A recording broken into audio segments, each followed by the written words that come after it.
ఇది ఇది ఏమిటి? ఇది మాయ. నాకు ఇలాంటి మాయలుంటే చాలు.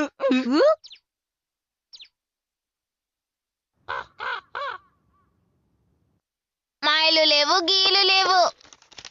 ఎందుకలా అంటున్నావు? ప్రాచీన కాలంలో మాయలని అనుకున్నవన్నీ ఈ కాలంలో వైజ్ఞాన పరంగా నిరూపించారు.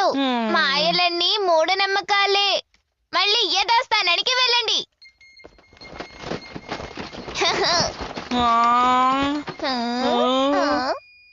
మూఢనమ్మకాలన్నీ అంతరించగానే ఈ ప్రపంచం అంతా వైజ్ఞానిక పరంగా ఎదిగింది. విజ్ఞానం కాకుండా ఈ ప్రపంచంలో మాయలు పెరుగుంటే బాగుండేది. నిజానికి మాయలే మనకి ఉపయోగకరంగా ఉంటాయి. ఒక్క మాట చెప్తే చాలు, పని పూర్తయిపోతుంది. చక చక.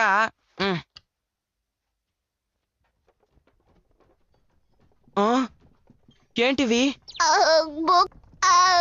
కాదనుకుంటాను. అయినా కానీ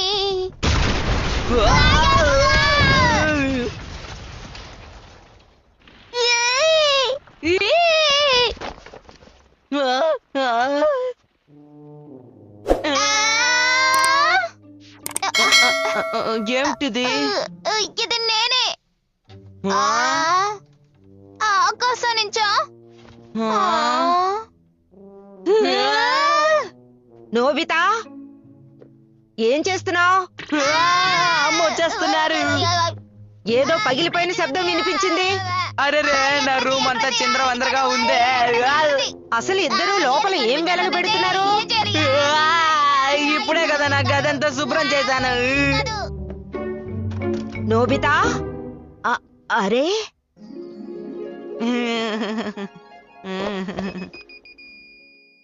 భలే, ఎంత శుభ్రంగా ఉందేంటబ్బా.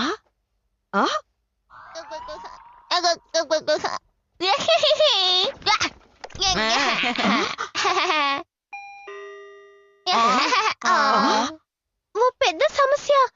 పార్కులో జియాన్ సునియాలు నోబితాని తిడుతున్నారు. పట్టుకో.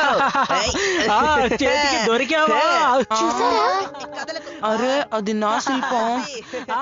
నోబితా, నోబితా, నువ్వు ఈ శిల్పాన్ని చూసావా? దీన్ని ఎందుకు ఇక్కడ పడేశావు? ఇది ఎవరికి పనికిరాదు. తీసే జియాన్, అనవసరంగా ఇక్కడ ఎందుకు? ఇంటికి తీసుకువెళ్తే ఏంటి చెత్త అని అమ్మ తిడతారు. ఏంటి చెత్త?